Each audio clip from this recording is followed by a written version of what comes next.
আসসালামু আলাইকুম রহমতুল্লাহ। Metro rail বাংলাদেশের জাতীয় সম্পদ। মেট্রো রেল প্রথমবারের মতো ওঠার জন্য আমি আমার পরিবার নিয়ে গত পরশুদিন গিয়েছিলাম উত্তরা দিয়াবাড়ি থেকে, উত্তরা সেন্টার থেকে মতিঝিল পর্যন্ত। সেই উদ্দেশ্যে যাওয়ার উদ্দেশ্যে আমরা আসরের নামাজ শেষ করে সাভার বাস স্ট্যান্ড থেকে অটো যোগে আমাদের যাত্রা শুরু হলো। সর্বপ্রথম আমরা উত্তরা সেন্টার থেকে আমরা টিকিট সংগ্রহ করার জন্য বের হলাম।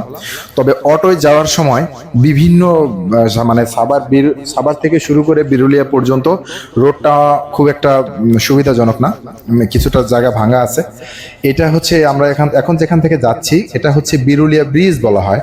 যারা উত্তরা, মিরপুর বা সাভারে থাকেন তারা অবশ্যই বুঝতে পারবেন। এটা জায়গাটা অনেক সুন্দর, অনেক দর্শনার্থী এখানে আসে। যাই হোক, আমরা খুব সামনে আশেপাশে কাশফুল রয়েছে, অনেক সুন্দর জায়গা। যারা আশেপাশে থাকেন তারা অবশ্যই চলে আসবেন দেখার জন্য। আর আমরা গিয়ে সর্বপ্রথম মেট্রো রেলের টিকিট সংগ্রহ করলাম। 90 টাকা করে টিকিট, না 100 টাকা নিল। আমরা দুজনের জন্য দুটো টিকিট নিলাম। তারপরে আমরা মেট্রো রেলের জন্য অপেক্ষা করছি। মেট্রো রেল কিছুক্ষণের মধ্যেই চলে আসলো। ওখানে টিকিট কাউন্টারে আপনার কিছু সময় দেরি হবে, কিন্তু মেট্রো রেলের যাত্রা অনেক অনেক মজাদার। যারা ওঠেন না এখনো তারা বুঝতে পারবেন না। তবে সবার প্রতি একটাই অনুরোধ, মেট্রো রেল আমাদের সম্পদ, জাতীয় সম্পদ। বাংলাদেশের জন্য এটা অসামান্য অবদান। তাই আমরা সবাই মেট্রো রেলের যতদিন আছে আমরা সঠিকভাবে সংরক্ষণের চেষ্টা করব। কোনো মালামাল ক্ষয়ক্ষতি যেন না হয় সেদিকে খেয়াল রাখবো।